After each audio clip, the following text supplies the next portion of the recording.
Well, let's get more now on that and much more. Joining us now is the man who negotiated this deal. Howard Lutnick is the U.S. Secretary of Commerce. Secretary Lutnick, thank you very much for joining us. Congratulations on the deal. It certainly is a big one. You might have heard some of the news that Christina and Kelly and I were just discussing. As part of this deal, have you gotten commitments from Taiwan Semiconductor, the company, that they will expand that already expanding facility that you and I sat down in 6 months ago? Exactly. So they just bought hundreds of acres adjacent to their property.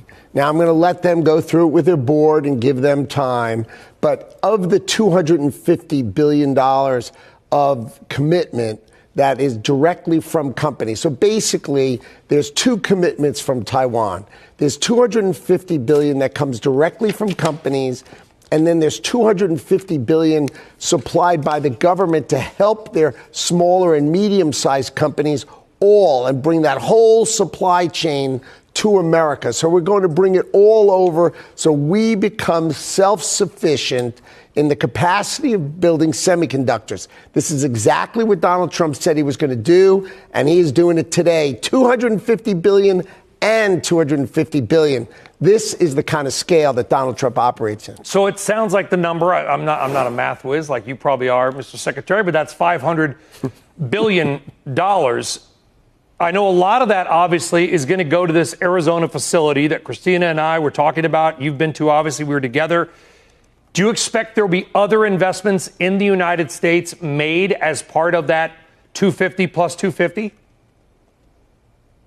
So what we did is we gave Taiwan $100 billion credit because TSMC came in with that $100 billion in 2025 with the Trump administration. So that's 100 towards the 250. Now I expect TSMC to come in huge, bigger. You've seen reports that possibly doubling in size in America, right? So that's TSMC.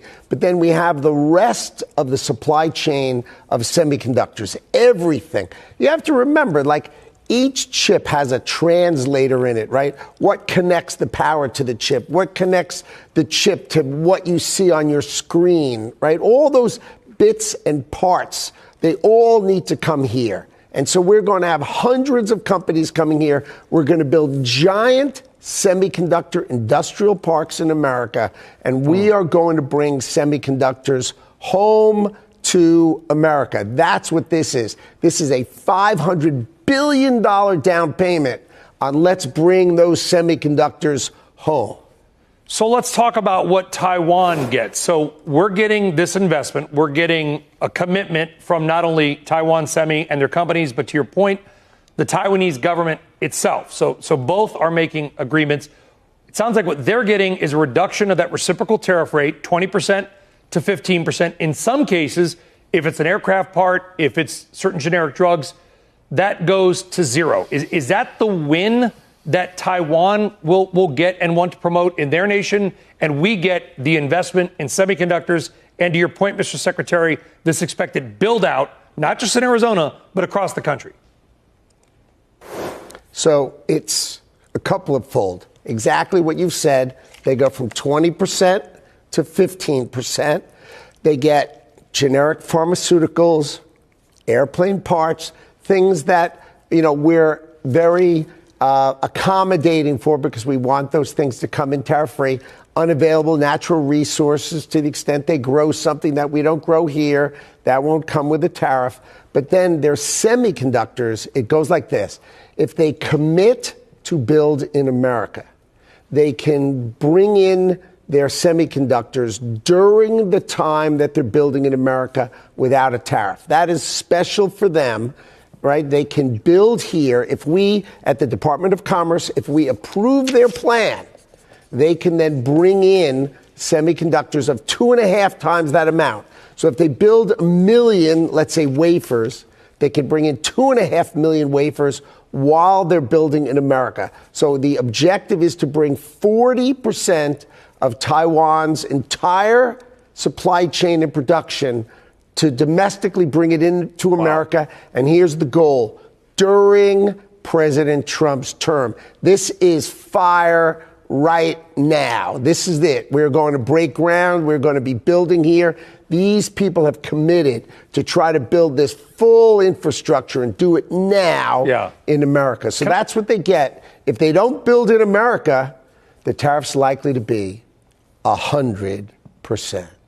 If they don't build here, the tariff is likely to be 100%. So there's sort of the stick, not the carrot.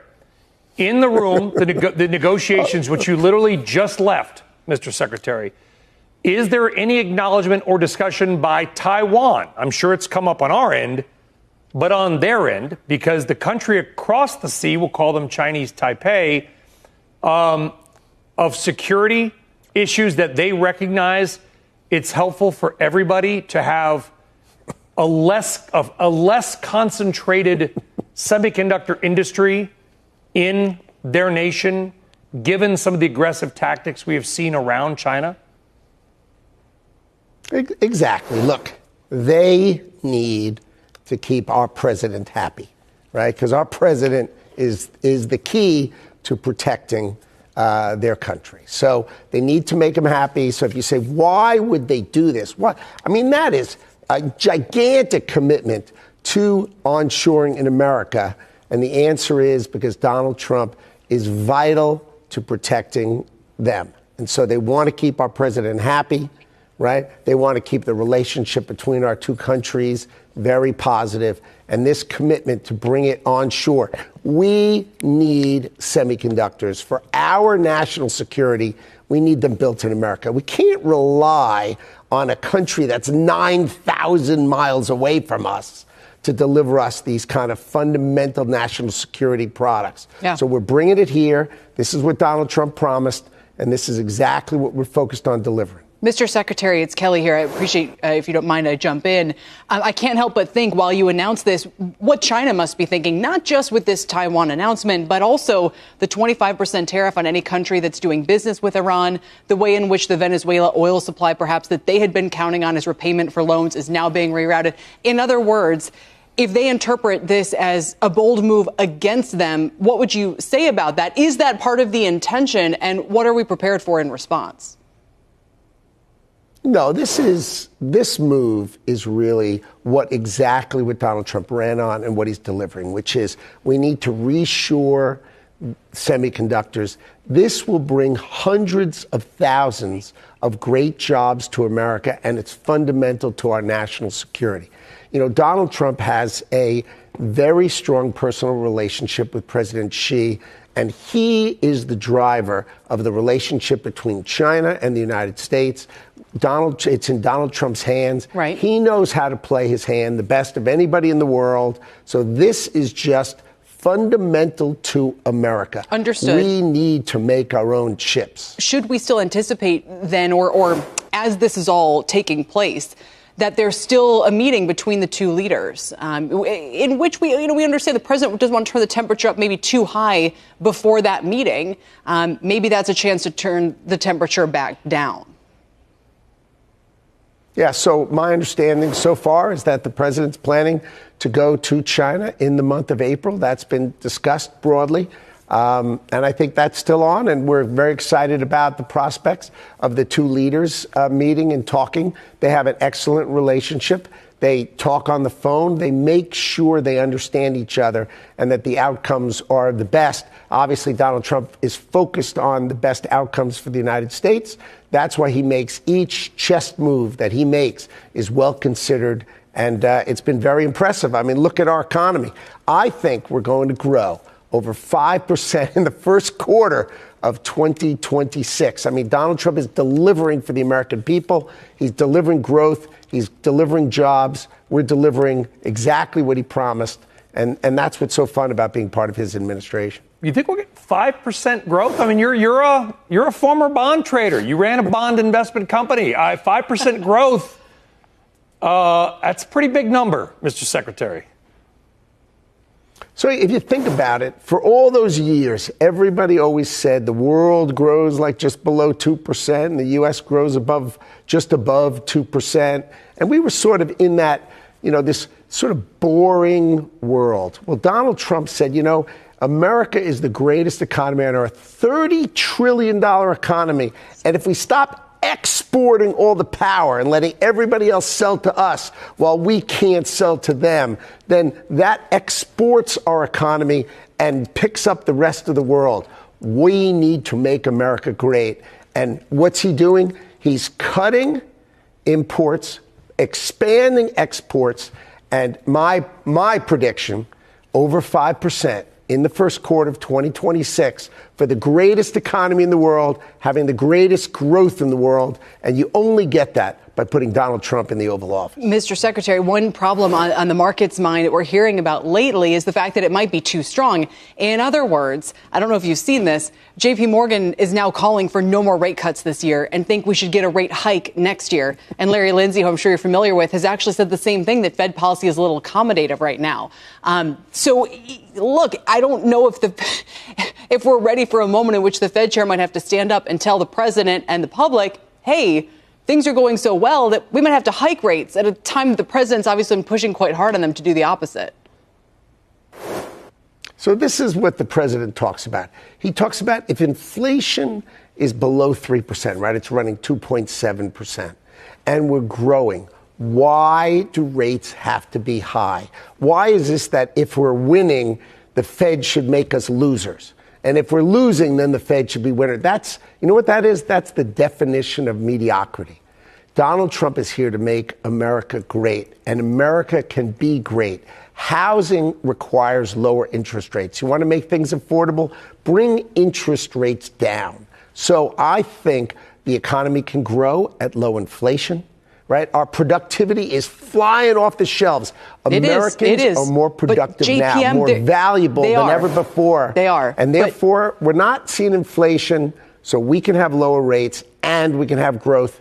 I think we can have both. And with both, America will be the best, most amazing economy ever. We will include all Americans. It will be We're quibbling over age, basis points here, like Donald Trump says. I think JP Morgan said 3.1 on core PCE. So I hear what you're saying. He says if it's below 3%, we can cut rates, and maybe they're saying 3.1% and we can't. We're close. We're close to that area where I think everyone agrees maybe 3% is still too high. Well, everybody forgets about the fact that the Fed is running down their balance sheet. So they're tightening, right? Every month, the Fed doesn't buy bonds that they used to buy and sucks that money out of the economy. The Fed is by running off their balance sheet, is tightening. They've got plenty of room to cut rates. They've got the room to cut rates, and that's what Donald Trump talks about. Don't make it so when we're winning, the Fed thinks you got to be a loser. That's just not true. Donald Trump understands if there's not inflation, the greatest economy in the world, doesn't have to have the highest interest rates in the world. It's ridiculous that we're in the 4s and everyone else in the world is in the 2s. Do you have a preference on who the next chair of the Federal Reserve will be, Mr. Secretary? My favorite part of this job is in the hands of Donald Trump. He's got great choices in front of him. I'm sure he's going to make the right choice. He gets my advice, but he's going to make the call. I want to ask you just quickly again about Iran, because China is such a huge... Listen, markets are up today, by the way. Small caps up 1.5%. The S&P's up again. New record highs for small and mid caps. The markets just keep ripping. I'd love to get your take on anything with the markets or bonds, but also just to be clear, are you worried that this deal at all or the potential tariff on Iran is going to disrupt those China trade talks? No. See, here's how the world looks at it. When America is shining, when the light of America is shining, the world's stock markets rally, right? All the experts said, if you put all these tariffs on the rest of the world, their stock market's going to be in trouble. They're all up. All of them are up because they know when the shining light of America is bright and powerful, the world wins. Donald Trump is making sure America wins, and we're lifting the rest of the world with us. Go look at the rest of the world's stock markets. We're hitting new highs, and so is the rest of the world. Donald Trump is driving the right outcomes for this world, and we're doing the things that he wants to do. He promised we'd reshore semiconductors. We have to reshore semiconductors. This is fundamental to where America goes, and I'm excited to be a part of it. Last question. 10-year yield, 4.15. Again, going back to your bond. Listen, Mr. Secretary, we interviewed a ton when you were the bond guy. Now you're the Commerce Secretary. Put on your bond hat. Where should a mortgage be right now if you were in charge? So mortgages, I mean, think about it. Mortgages just dropped below 6%, right? And the housing market had the best refi week in decades, and it had the most people visiting houses in decades when interest rates of mortgages dropped below 6%. Donald Trump said, let's go buy mortgages, drop the rate below 6%, and you immediately got demand. I think rates in the United States of America are coming down. They should be lower. It'll make housing more affordable. Bring rates down and watch America thrive and grow. We're at 5% now, and if you don't think we can be bigger, you're not listening to Donald Trump. We can. 大家好，我是主播周玉琴。很多的朋友告诉我们，太阳星全效克菲尔益生菌帮助了睡眠品质。原版的太阳星全效克菲尔益生菌，它添加有超级食物羽衣甘蓝，健康再加分。而有睡眠困扰的朋友们，赶快选择蓝色包装这一款晚安加强版，绝对是更有感。每日克菲尔，时刻美好 ，Good Feel Good。请上快点购为健康下单，而且要记得输入推荐代码，有额外的折扣优惠。太阳星全效克菲尔益生菌基础版、晚安加强版新包装改版，内容不变，抽取更方便。要吃就吃最好的。